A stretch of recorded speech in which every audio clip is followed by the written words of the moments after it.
Hello everyone, welcome back to our YouTube channel English honours hub. आज के video के अंदर हम जेनरिक इलेक्टिव का सब्जेक्ट स्टार्ट करने जा रहे हैं, introduction to international business.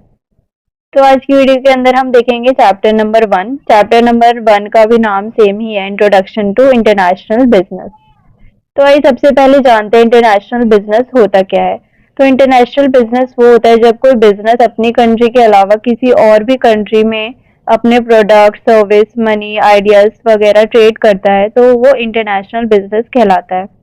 Companies अपने गुड्स को अलग अलग डिफरेंट कंट्रीज में बेच सकती है और उन्हें नए नए रूल्स, कल्चर, इकोनॉमीज को फेस करना पड़ता है। तो ये स्टार्ट कैसे हुआ था? बहुत टाइम पहले रोम एंड पर्शिया ट्रेड करते थे सिल्क रोड के थ्रू।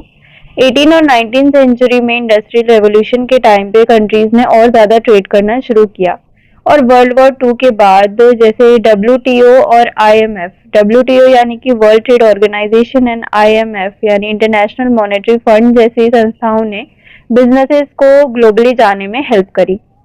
कंपनीज इंटरनेशनल क्यों जाती है? क्योंकि उन्हें ज़्यादा कस्टमर्स मिलते हैं और जो रिसोर्सेज उनकी कंट्री में अवेलेबल नहीं होते हैं वो बाहर से मतलब मंगवा सकते हैं रॉ मटेरियल के लिए। लेस रिस्क, अगर कोई बिजनेस एक कंट्री में नहीं चल पाता है तो वो दूसरी कंट्री में चल सकता है।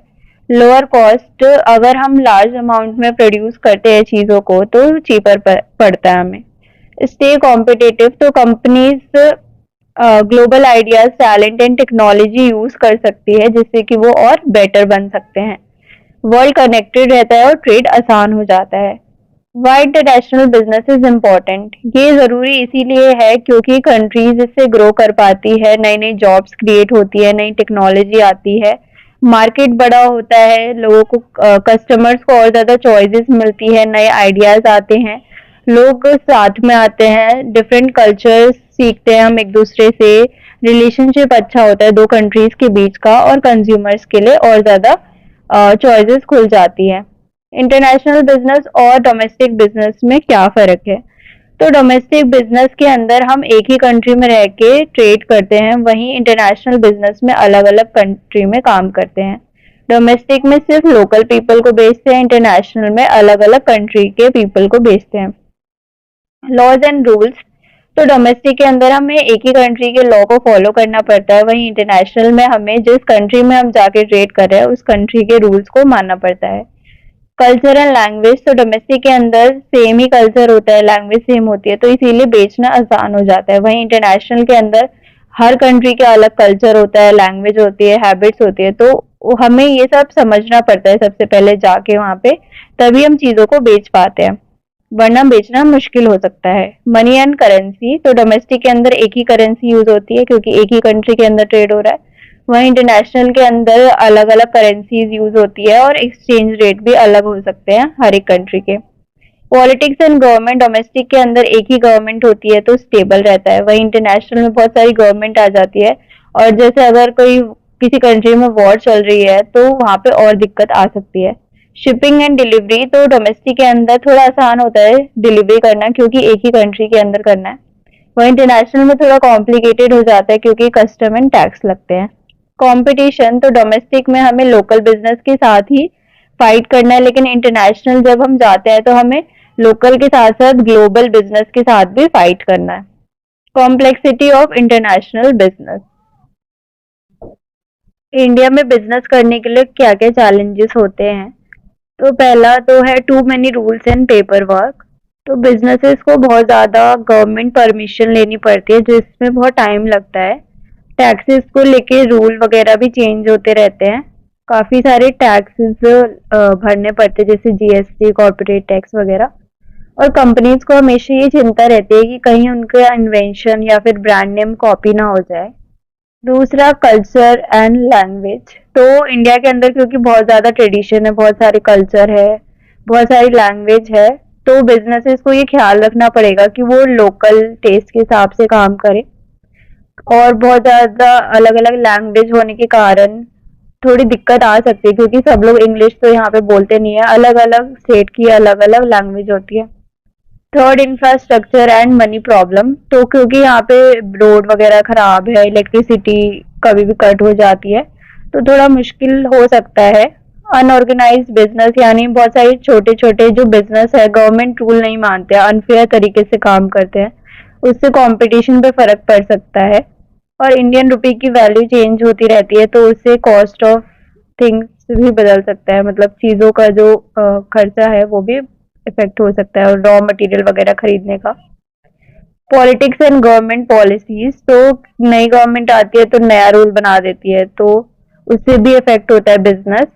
और कभी कभी गवर्नमेंट जो है फॉरेन बिजनेस के लिए मुश्किल कर देती है इंडिया के अंदर बेचना सामान। करप्शन भी यहाँ पे काफी है।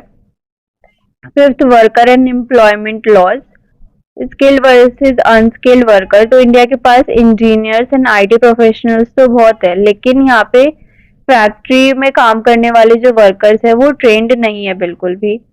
और यहाँ पे एम्प्लॉयज को हायर करना फायर करना बहुत थोड़ा कॉम्प्लिकेटेड है, और कोई कोई वर्कर का जो ग्रुप है स्ट्राइक पे भी चले जाता है।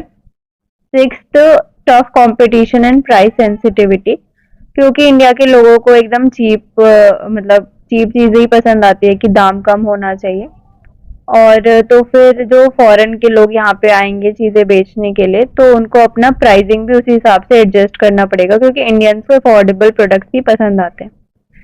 Seventh, foreign investment and trade rules, तो एफडीआई लिमिट भी गवर्नमेंट ने सेट कर रखी है कि वो पूरी तरीके से फुल ओनरशिप उनकी नहीं रह सकती अगर वो इंडिया में बिजनेस खोलते हैं तो।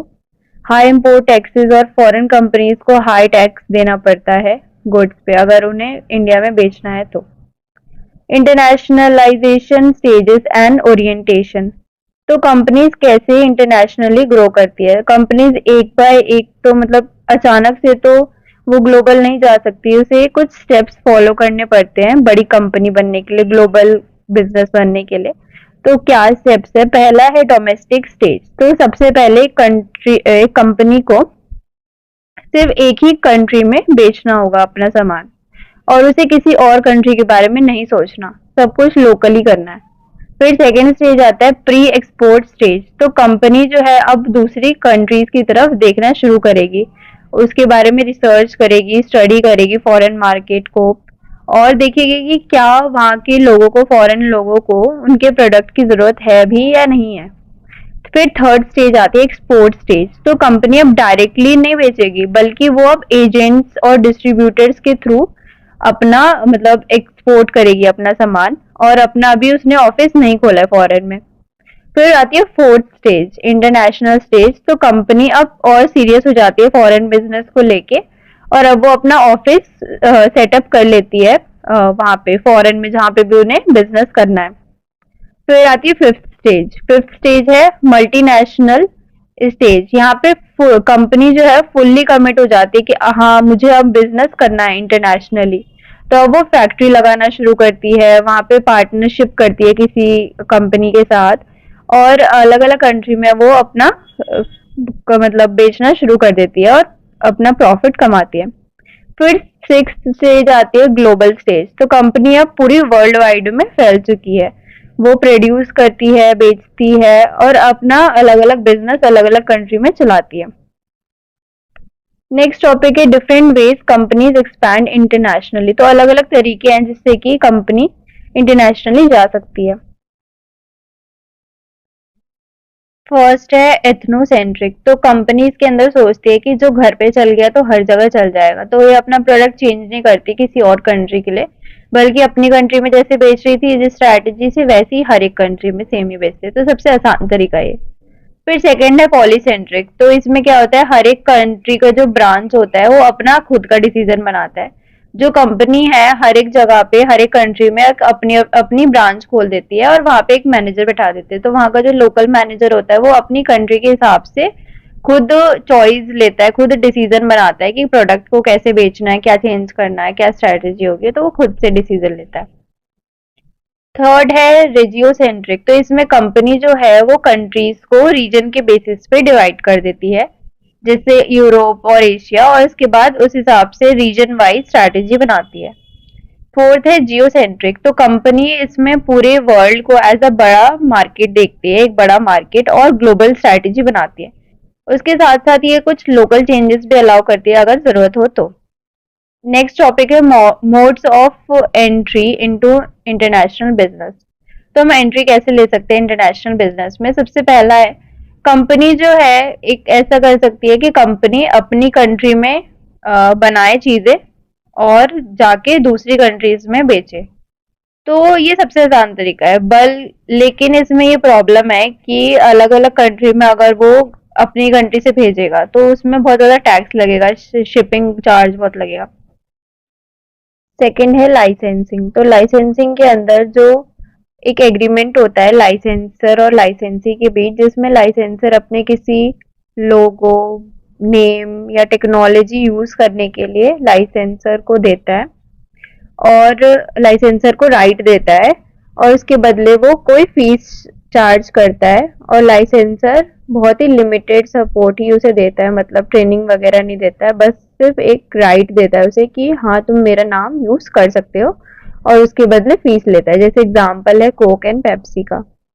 थर्ड है फ्रेंचाइजिंग। तो फ्रेंचाइजिंग भी लगभग सेम ही होता है। इसके अंदर एक जो एग्रीमेंट होता है फ्रेंचाइजर और फ्रेंचाइजी के बीच, जिसमें फ्रेंचाइजर राइट देता है कि वो उसका टेक्नोलॉजी वगैरह यूज कर सकता है, इसके बदले फीस लेता है। तो इसमें डिफरेंस ये है कि जो फ्रेंचाइजर होता है वो टेक्नोलॉजी के साथ साथ पूरी ट्रेनिंग प्रोवाइड करता है, पूरा सपोर्ट देता है उसे, फ्रेंचाइजी को। एंड फ्रेंचाइजिंग के अंदर क्या होता है कि फीस के साथ साथ जो रेवेन्यू आता है वो रेवेन्यू का कुछ हिस्सा भी फ्रेंचाइजर लेता है, लेकिन लाइसेंसिंग में ऐसा नहीं होता। फोर्थ है जॉइंट वेंचर। तो जॉइंट वेंचर के अंदर दो कंपनी, एक लोकल कंपनी और एक फॉरेन कंपनी, जब टाई अप कर लेती है, एक नया बिजनेस स्टार्ट कर देती है, तो उसे जॉइंट वेंचर कहते हैं। जितना भी प्रॉफिट होता है, जो भी रिस्क होता है, वो दोनों आपस में शेयर करते हैं। फिफ्थ है स्ट्रेटेजिक अलायंस। तो कंपनी यहाँ पे टीम अप करती है स्पेसिफिक गोल, जैसे कि टेक्नोलॉजी के लिए या फिर मार्केटिंग के लिए, और इसमें वो लोग प्रॉफिट वगैरह शेयर नहीं करते, सिर्फ वो लोग टेक्नोलॉजी के लिए साथ में आते हैं। सिक्स्थ है फॉरेन डायरेक्ट इन्वेस्टमेंट। तो इसके अंदर कोई भी फॉरेन कंपनी जब डायरेक्टली इंडिया के अंदर इन्वेस्ट करती है तो उसे फॉरेन डायरेक्ट इन्वेस्टमेंट कहते हैं। सेवेंथ है होली ओन सब्सिडरी। तो इसके अंदर जब एक कंपनी कोई दूसरी कंपनी को 100% खरीद लेती है, मतलब पूरी तरीके से उसे खरीद लेती है और उसके ऊपर पूरा अपना कंट्रोल कर लेती है, तो उसे होली ओन सब्सिडरी कहते हैं। मतलब इनके पास पूरा कंट्रोल होगा, क्योंकि इन्होंने 100% पैसा दिया तो पूरा कंट्रोल इन्हीं के पास होगा। क्या क्या स्ट्रैटेजी होनी चाहिए, जो भी होना चाहिए, वो सब यही डिसाइड करते हैं कंपनी। फिर एट है टर्न की प्रोजेक्ट्स। तो इसके अंदर क्या होता है, कंपनी एक बिजनेस सेटअप बनाती है, जैसे एक फैक्ट्री बना दी या फिर पावर प्लांट बना दिया किसी अनदर कंपनी के लिए फॉरेन कंट्री में, और उसके बाद वो उसे दूसरी कंपनी को दे देती है जब वो तैयार हो जाता है। तो इससे क्या होता है कि कंपनीज एक्सपैंड कर पाती है बिना बिजनेस चलाए। नाइन्थ है कॉन्ट्रैक्ट मैन्युफैक्चरिंग। तो इसके अंदर क्या होता है, कंपनी हायर करती है फैक्ट्री को दूसरी कंट्री में और वहीं पे अपना प्रोडक्ट बनाती है। इससे क्या होता है कि उन्हें एक्स्ट्रा शिपिंग वगैरह का चार्ज नहीं देना पड़ता, पैसे बचते हैं उनके। टेंथ है मर्जर्स एंड एक्विजिशंस। तो इसमें कंपनी खरीद लेती है किसी दूसरी कंपनी को किसी दूसरी कंट्री में जाके, इससे वो क्विकली एंटर कर सकते हैं मार्केट में, लेकिन इसमें पैसा बहुत चाहिए। तो यहीं पे हमारी वीडियो खत्म हो जाती है। आई होप आपको सब समझ आया होगा। कोई भी डाउट रहता है तो आप कमेंट में पूछ सकते हैं। Like, comment, share and subscribe करना ना भूले। Thanks for watching.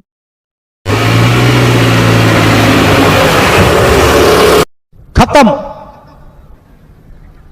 Bye bye, टाटा, गुड बाय।